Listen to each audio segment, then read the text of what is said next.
இல்லை, மாநில கல்வி திட்டத்தில் கவர்னர் படிச்சிருக்காரான்னு எனக்கு தெரியல. நாங்கள்லாம் வந்து மாநில கல்வி திட்டத்தில் தான் படிச்சுட்டு வந்திருக்கோம்.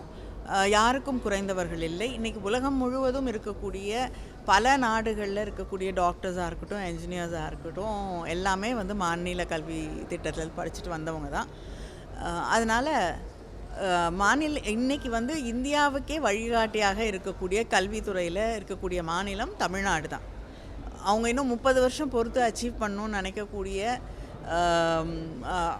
ஹையர் எடுகேஷன் புள்ளி விவரங்களை வந்து இன்றைக்கே அதை தாண்டி அச்சீவ் பண்ணியிருக்கக்கூடிய மாநிலம் தமிழ்நாடு. அதனால் நமக்கு வந்து யாரும் பாடம் எடுக்க வேண்டிய அவசியம் இல்லைன்னு நினைக்கிறேன்.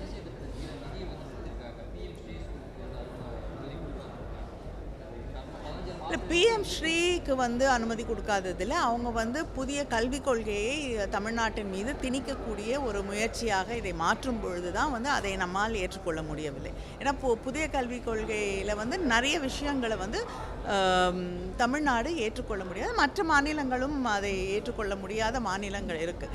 இது எல்லா இது வந்து ஒரு கன்கரண்ட் லிஸ்ட்டில் இருக்கிறது தான் வந்து கல்வி அப்படிங்கிறது. பொதுப்பட்டியலில் இருக்கக்கூடிய ஒரு விஷயத்தை ஒன்றிய அரசாங்கம் தன்னிச்சையாக மற்றவர்கள் மீது தன்னுடைய கருத்துக்களை திணிக்க பயன்படுத்தி கொண்டு நியாயமாக நமக்கு எஸ்எஸ்ஏ வேறு ஒரு கம்ப்ளீட்டாக வேறு ஒரு ஸ்கீம், இந்த பிஎம் ஸ்ரீங்கிறது வந்து வேறு ஒரு ஸ்கீம். ரெண்டையும் சேர்த்து வந்து கிட்டத்தட்ட ஒரு கழுத்தில் கத்தியை வச்சுட்டு நீங்கள் இப்படி இதை ஏற்றுக்கொண்டால்தான் நான் வந்து அதை அந்த நிதியை தர முடியும் என்பது நிச்சயமாக நியாயமில்லாத ஒன்று.